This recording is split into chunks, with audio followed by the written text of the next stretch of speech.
My name is Dana. You're at 3 Acre Homestead. Welcome to my kitchen.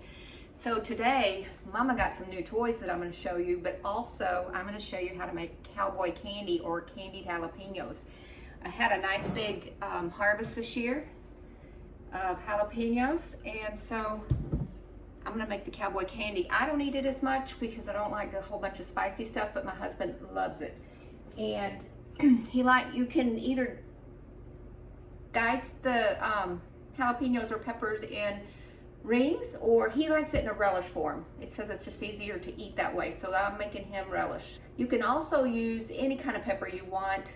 I just first learned about it with the jalapenos. I do have some poblano peppers in here because I don't know what to do with them, so I thought that'd be a good addition.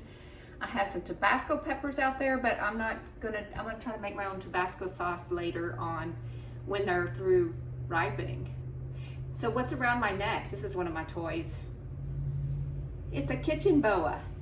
You know how I always have a dirty looking towel over my shoulder and then it falls on the floor and I gotta get another one, dirty up another towel?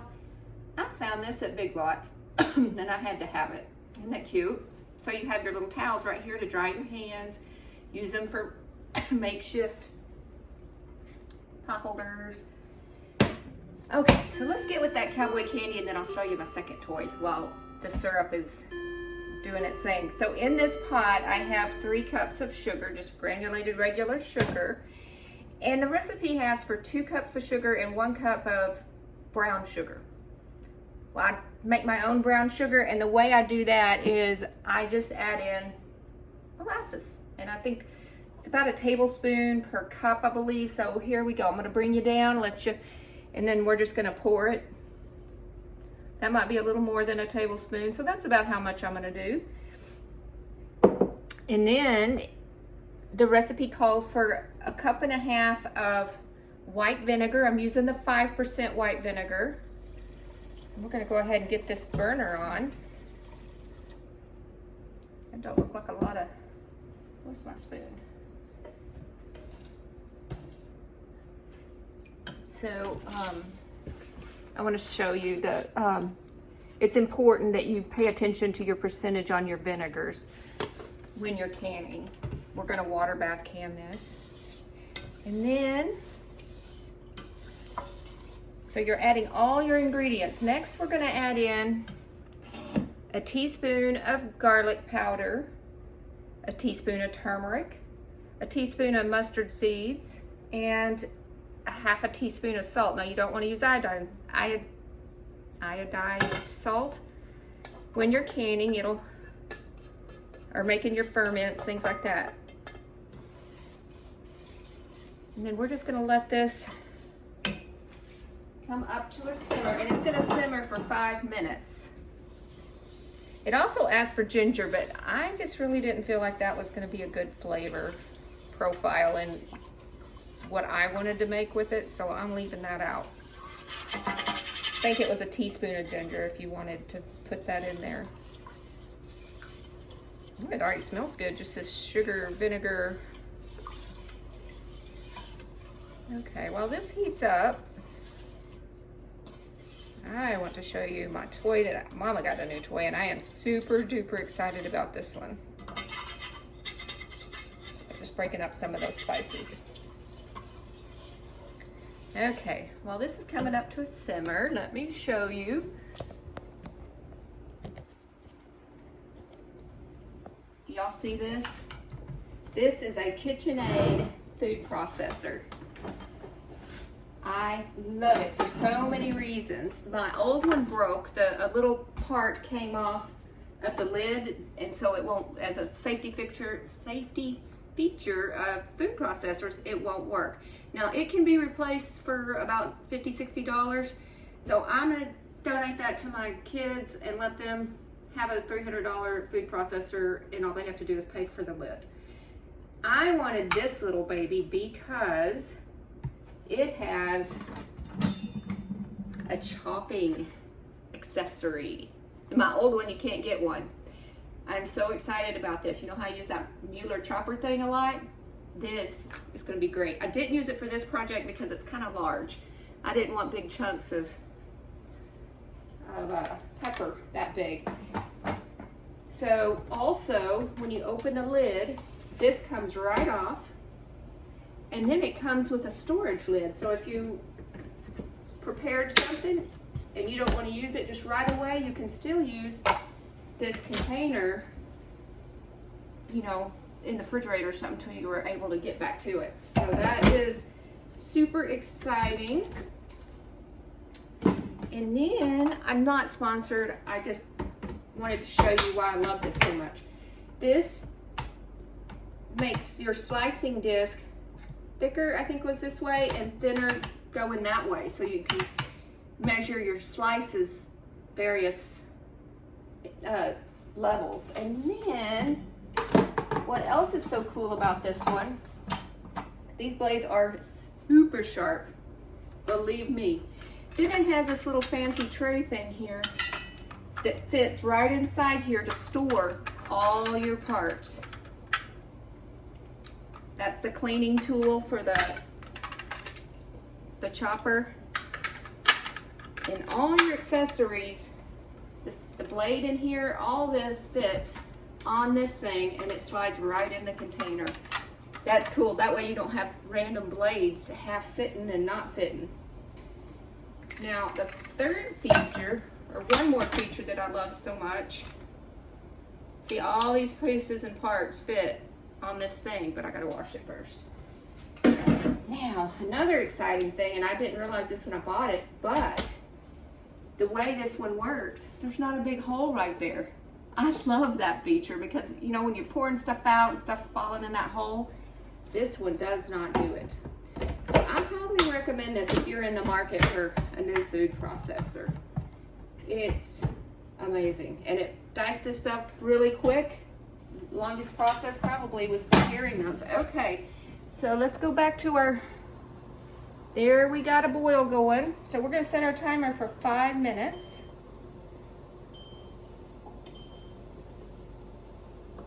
In this pot over here, this pot is gonna be our water bath canner. And you need to stir this frequently, by the way. In the water bath canner are my jars.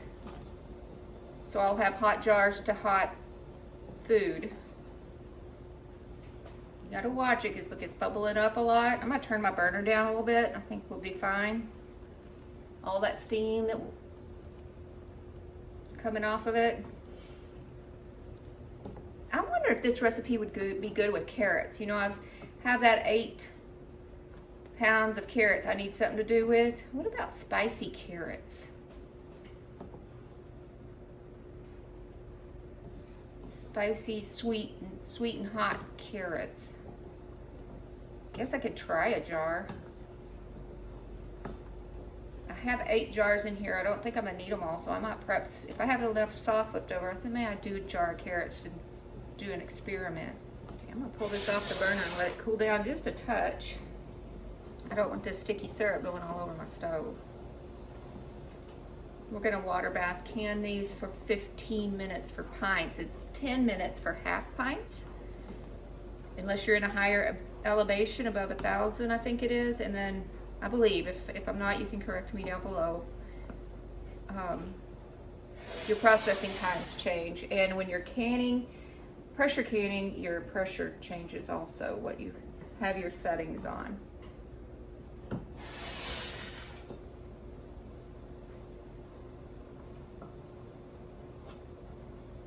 I don't know, I didn't make this last year. I don't know why, because Richard really loves it and we've been out of it for a while. I guess if you added some pectin, you could make a jelly out of this, a jalapeno pepper jelly, but to me that does not sound good. Hot, I know a lot of people, there's a lot of hot jellies out there, but that just doesn't sound appealing to me. Probably don't want little kids running around your feet while you're doing this, or pets, because if this does get out of hand, or you know, you wouldn't want to splash anybody with this lava hot sugar. So we have 23 seconds, and then we're going to add our peppers for 5 minutes. Kind of doing this away from me so I don't. Oh, and I forgot to tell you how many peppers you needed. You need about 2 pounds or so. I don't know how much this is. This is just the peppers I had on hand.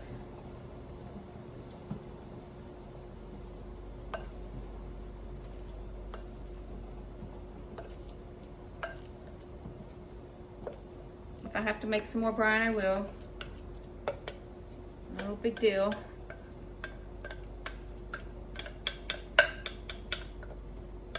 Okay, now we're gonna let this simmer for 5 minutes.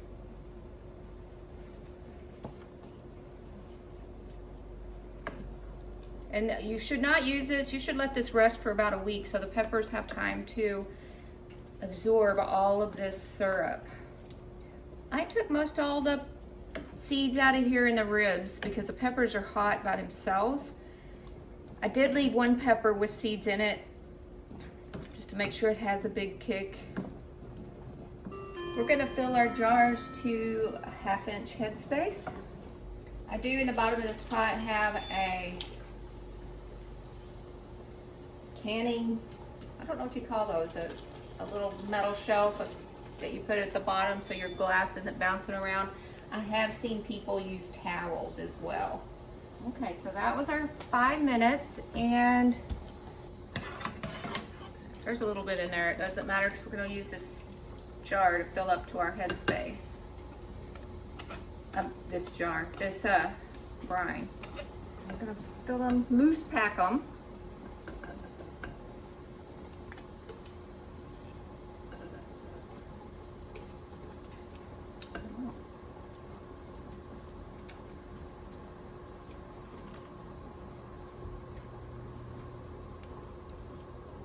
It's not quite.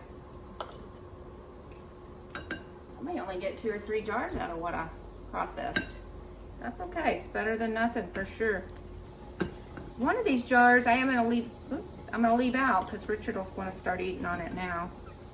And that's the one, like this one, that's not going to be full all the way.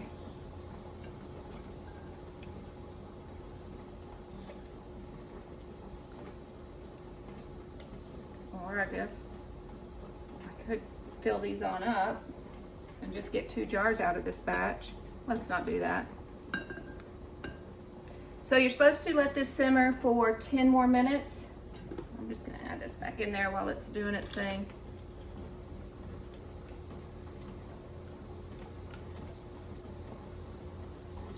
And let it thicken up a little bit. Okay, it's about 30 seconds away from having this simmer for 10 minutes. Let it get nice and thick. And then we'll fill those jars to a 1/2 inch head space, removing any air pockets, wiping the lids with vinegar to get all the syrup off the top. Bring it down, let you see what we're doing.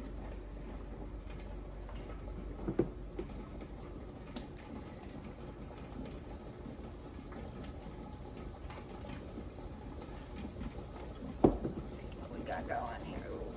Okay, that's a little much, but that's okay. We can adjust for that.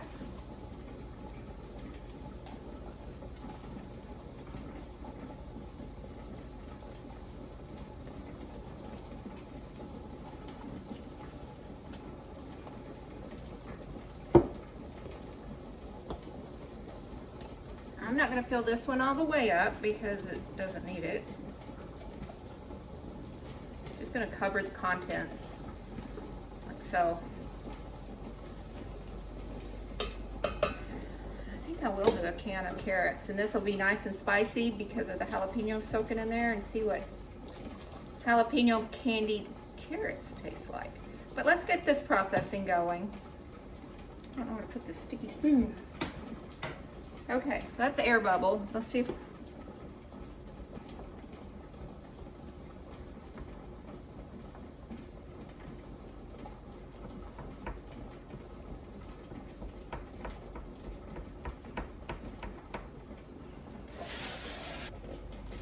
I need to take a little bit out of that one. Now, if this didn't have all the vinegar in it, we wouldn't be water bathing it. Now, when you water bath, you always, I gotta add some more water in here. It has to be 2 inches above this top, and it's definitely not. So adding that water is gonna add time to, adding that water is definitely going to add some time because it cooled down our water, but that's okay. Okay, I'm going to stop you guys for now. videoing. I'm gonna prep some carrots and use the rest of this sauce and can up a couple jars of that and see what that does for us. I think I just made something up. We'll see. Okay, see you in a minute. Hi everybody. Admittedly, it's been a couple days since we finished the Cowboy Candy and I canned it for 15 minutes. So this is the Cowboy Candy. Jar's all clean. Water bathed it for 15 minutes, and then this is what the carrots did, and they're good. It's kind of reminds me of the ajika that we made. I don't know if that video's out yet. It'll be coming soon if it's not. But without tomatoes in it, and it's delicious. It's, again, the carrots sweeten it up, but it's really good. I'm very proud of it. I don't know if I really made this recipe up, but it's fun to think I did. But it turned out good. That way I didn't waste any of the syrup mixture and got to use up some of those misshapen carrots and clean out my refrigerator a little bit. So I want to thank you guys for coming along on this journey of Cowboy Candy, and I'm going to say carrots and jalapenos. Carrots and jalapenos. Anyway, thank you so much for coming. Please like and subscribe. Push that notification bell. Thank you for watching all the way through. I really appreciate it. It really, really helps me out. And I just want to thank you. I appreciate you, and we will see you next time. Bye.